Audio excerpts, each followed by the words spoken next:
अस्सलाम वालेकुम दोस्तों, तुसी देख रहे हो अपना पंजाब टीवी ते मैं जोड़ा मेज़बान अफजाल अहमद।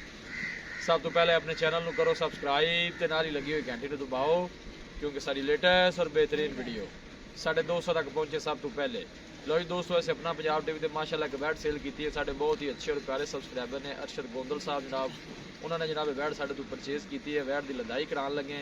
अल्लाह ताला जनाब उन्हें खैरियत नाल पहुँचाए तो अल्लाह ताला जनाब उन्होंने नसीबा नहीं करे। दिखाओ जी कैमरा कैन साहब।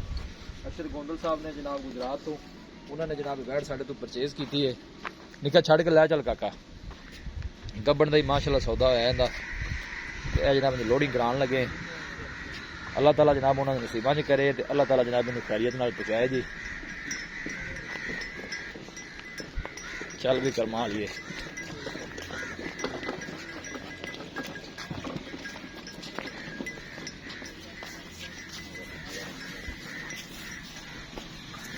अरशद गोंदल साहब ने जनाब गुजरात तो उन्होंने जनाब गाड़ी साढ़े तो परचेज की है।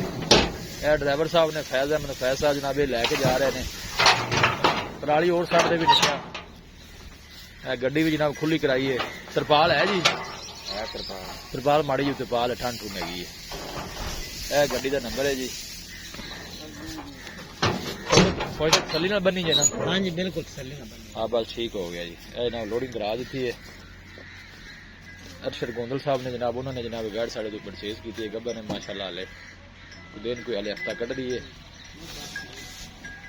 किसी भी साढ़े वीर भाई ने कोई जानवर साढ़े तो परचेज करना हो साढ़ा राबता नंबर है 0301 45 52 144 0301 45 52 144। इस नंबर पर जनाब साड़ी व्हाट्सअप बनी है। बस उम्मीद करने हैं साढ़े दोस्तों को अज की वीडियो बेहद पसंद आएगी। वीडियो पसंद आए लाइक तो शेयर जरूर करो।